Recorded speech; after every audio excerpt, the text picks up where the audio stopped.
Welcome back. It's First Up right here on this Tuesday morning. Thank you so much for joining us and staying the distance with us. Right now we change focus to one of the most financially credible institutions in Trinidad and Tobago, and might I say the Caribbean by extension, the Unit Trust Corporation. We're talking about its performance now, and to help us go through that, we have in studio Gail Daniel Warren, Vice President Marketing and International Business, and of course Mr. Ruben McSween, Vice President Customer Service Center Network at the Unit Trust Corporation. Gentlemen and lady, thank you for joining us in First Up. Thank you. Welcome. Thank you very much. Thank you very much. The UTC has always been associated with high performance levels, credibility and stability. In the global economic situation now, we're seeing we went through the meltdown in parentheses. The UTC has been able to remain very, very stable. What do you think overall accounts for that to start our discussion? I think Unit Trust tends to focus on preserving unit holders' investments and capital. That's our primary focus, yet being able to pay a creditable return. So we have really looked at going back to basics. We're looking at providing customers with exactly what they want, which is the preservation of their capital and good returns. As you said, last year, 2010, was very challenging in most respects in terms of the economic environment. We just came off the worst financial meltdown for over 50 years, low interest rate environments. We had some defaults in some of the European Union countries. And so it was a very challenging year for mutual funds. Yet still we were able to preserve unit holders' capital and pay competitive returns. In addition to all the challenges on the international scene, though, we had our own conundrum here locally, and we're talking about CL Financial, CLICO. How did the UTC manage to weather that particular storm? Because there were reports that, as with so many other institutions in the country, UTC was also heavily invested in CLICO, CL Financial. No, we certainly weren't heavily invested in CLICO. Okay, so you just debunked a myth. Yes, most definitely. Our funds had small investments in CLICO. One fund had less than 0.1% investment, and those investments were in CL Financial, really, not in CLICO. We had investments in Republic Bank shares. We also had investments in Republic Bank bonds, and we had investments in a CL Financial bond that was backed by shares in LaShalles, which is a spirits company in Jamaica. The Republic Bank shares have performed extremely well, so we feel that those investments are relatively small investments. You're talking a $17 billion portfolio in terms of funds under management, and a relatively immaterial exposure to that CL Financial investments. And as I said, those investments were in Republic Bank and a CL bond. But there's no doubt that that shook consumer confidence in the financial sector. I think so. I think the entire CLICO issue shook confidence in the entire sector. So people began to really examine where it is they had their investments, which is good. And we are glad that they looked at the Unit Trust, because I think Unit Trust was probably one of the few financial institutions to fully disclose all their investments in the CL Financial Group. How were you able to assure your customer base during that very challenging time that this was a good place to leave one's investment, and how would you assess the Unit Trust's performance over last year? I think one of the best ways was in terms of disclosure. Fully disclose our investments in the CL Financial Group. As a matter of fact, one of the things that you'll be seeing as we release our financial results this week would be a list of the portfolio, the assets in all the portfolios. Every single fund, we will provide a list of all the investments so people can see exactly where their money is invested. And I think full disclosure will certainly add to people's confidence, and they can understand, once they understand where their investments are. This issue of full disclosure, Mr. McSween, I'd like you to take this. What did it mean to the customers? How did they respond to the fact that their institution was so open about the fact that, yes, they were exposed to this, but we're not going to hide it from you? We have managed to secure things in your best interest anyway. Well, let me just say that we were not materially exposed, but to be direct in response, we would have educated our team members and encouraged them to communicate openly, willingly with our customers. We believe That's the best way to engender confidence. Our customers need to know they can trust us. Our relationship as a result was strengthened, was deepened, because all our team members were prepared to share with our customers exactly where we were and where we were going. And that, to our mind, was a remedy for deepening and strengthening the relationship. In terms of the Unit Trust Corporation, and any financial institution with its sort would have to respond in definitive ways to the global financial challenge last year, what would you say would have been the biggest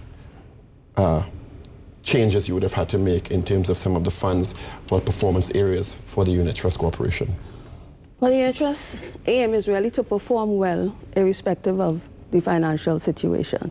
So we will adjust our portfolio depending on what is happening in the economy. If, for example, we see that some of the stocks are not performing as we expect them to perform, we may move to bonds, we may move to cash. And so we will adjust our portfolio depending on what is happening in the stock market. What have been the highest performing stocks that maintain their performance levels? In terms of our funds, our highest performance fund was the Energy Fund. And it continued to perform well this year as well. Last year we had returns of 6.98% for the year. And this year so far, the return is 8.12. So that is a very good performing fund. It's tremendous growth still. Oh yes, definitely. And I think that's one of the funds that unit holders could look at when they're looking to augment their investment portfolio. What are some of the other funds people can look at, or the other areas of high yield investment? One of the things we try to tell investors is they need to diversify their portfolios. Do not have all your eggs in one basket.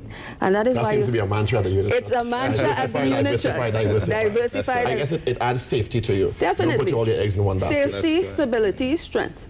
And that is not just the Unit Trust investments and Unit Trust portfolios, but also your personal portfolio. We offer over 10 funds right now, and the reason we offer 10 funds is because we feel people should not be concentrated in any one investment. Their investment really needs to reflect what their goals and their risk profile is. So if their goals are long-term, we have funds that are suitable for long-term investment. If their goals are short-term, we have funds that are suitable for short-term investment. So really, you shouldn't put all your eggs in one basket. You should look to diversify. You should look at your investment horizon. And you also need to look at your risk profile.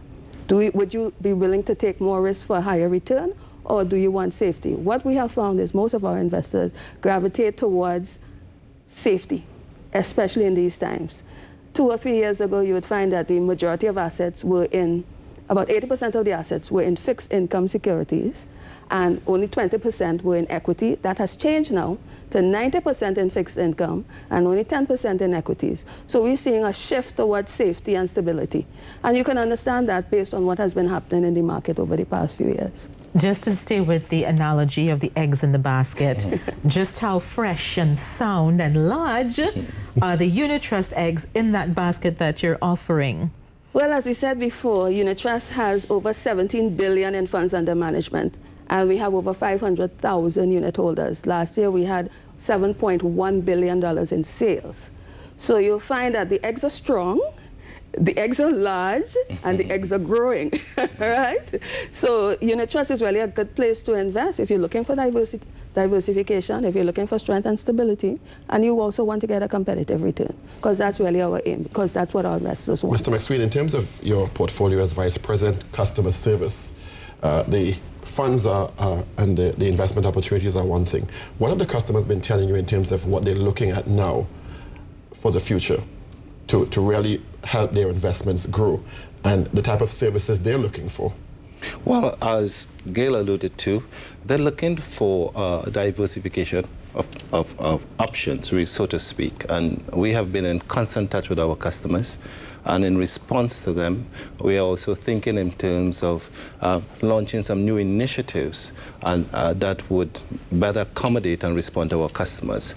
Certainly, we are looking at one major initiative to provide personal financial service, where we would be engaged in portfolio management directly with our customers. We want to broaden that particular facility because it also provides us with the opportunity to educate our unit holder base. As you would recall, our initial mandate was really to expand our shareholding democracy, and we believe it's time to get back to basics in terms of educating customers. You would see in our newspapers, for instance, we offer free financial seminars. That whole idea is to connect with our customers and help them achieve some of their personal growth and wealth creation opportunities. Just a gentle reminder that we're chatting with Gail Daniel Worrell. She is the Vice President for Marketing and International Business, and Ruben McSween, Vice President, Customer Service Center Network at the Unit Trust Corporation. And this segment is being brought to you with the kind compliments of our friends at the UTC. Let's put the spotlight on recent international developments. The biggest story in the world right now, which continues to unfold, Osama bin Laden's death.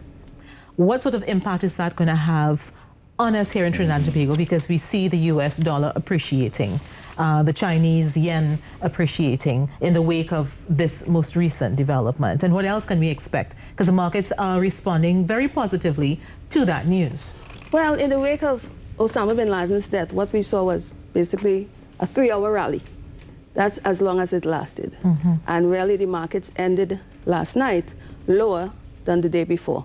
So it's too soon to tell what long-term impact Osama bin Laden's death will have on the markets. So short-term, as I said, stocks rose, and then they settled back down and ended lower than they did the day before. So I don't think necessarily it would have a long-term impact, because really and truly, terrorism does not really have an impact on the economic performance unless we're talking about the safety of oil reserves and so forth.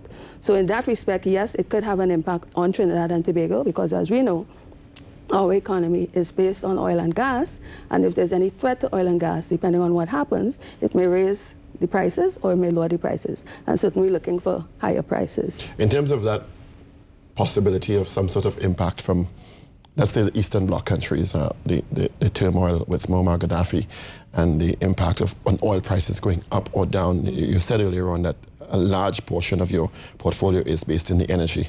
No, not really. We do have an energy fund. The energy yes. fund. So in that fund, is yes. Is there any relation there? Oh yes, almost 80, more than 80% actually of the investments in that particular fund is in the energy sector, because it is an energy fund. So we invest in energy securities throughout the world. Some of them operating here in Trinidad and Tobago, but they have operations throughout the world. So you'll find that anything that impacts the energy sector globally will have an impact on the energy fund. Right now, as I said, that fund is doing extremely well, over 8.12% for the year so far. Last year it had a 6.98% return. And if we see, for example, threats to energy in the Middle East, it will more than likely have an impact on prices. Prices might rise, and it will definitely have an impact on the energy fund. So you'll probably see returns in that fund as well. But if I may, and Gail is absolutely correct, but just to make the point, the energy fund, while it's doing great, it's not a significant component of the 17 billion. Yeah. So worst case scenario, let's say, the worst happens, it's not going to affect broad-based unit trust investments per se in a material way. And that's where we come back to the eggs in the basket. Diversity. Because it adds safety and security to your investments. Yes, it does. Still staying with the reality of today's world, we have issues such as money laundering, the underground financing of terrorism, and an organization like the Unit Trust may be seen as a nice, safe place to put some money. We have the current and the previous administrations trying to push through a suite of legislation to protect financial institutions and to get them up to speed. What has Unit Trust been doing in this area so that it does not find itself unwittingly culpable in this kind of activity? We have been complying fully, supporting with the FIU legislation, central bank regulations as it pertains to money laundering. Of course, you know of the source of funds declarations. So the Unit Trust, we have been a full supporter of disclosure, of submissions. We do timely submissions of any suspected activity that may come our way, so that we are very proud of our record in terms of full compliance with all the legislation relative to crime proceeds and anti-money laundering. Has it really forced you to change the way you deal with your customers and the kind of information you solicit from them in order to remain compliant? Well, it has increased our vigilance. We now have to get more information from our customers, which poses a slight inconvenience, but we are developing some strategies to mitigate those inconveniences so that our customers would not feel unduly burdened and would understand the purpose and the reason why they should comply. It's all for their support safety. Us. It's for their safety, it's for our safety. All right, final seconds now. Could you just tell us a bit more about the seminar you spoke about earlier as one of your initiatives? Right, well, we offer free financials seminars. Yes. You can call 625-8648. 625-8648? Right. 625 unit. 625 unit. Absolutely. We see an investor, obviously. Absolutely. Yes. And we have a cadre of professionals that are ready and willing at a moment's notice to come to your doorstep and provide. Thank you very much for being with us today. We've run out of time. We want to thank you both, Gail Daniel Warren and Ruben McSween from the Unit Trust Corporation. And we go straight to the Senior Center where Ruskin has the details. And when we come back, we've got more news making for you after 8 o'clock. Thank you. Thank you.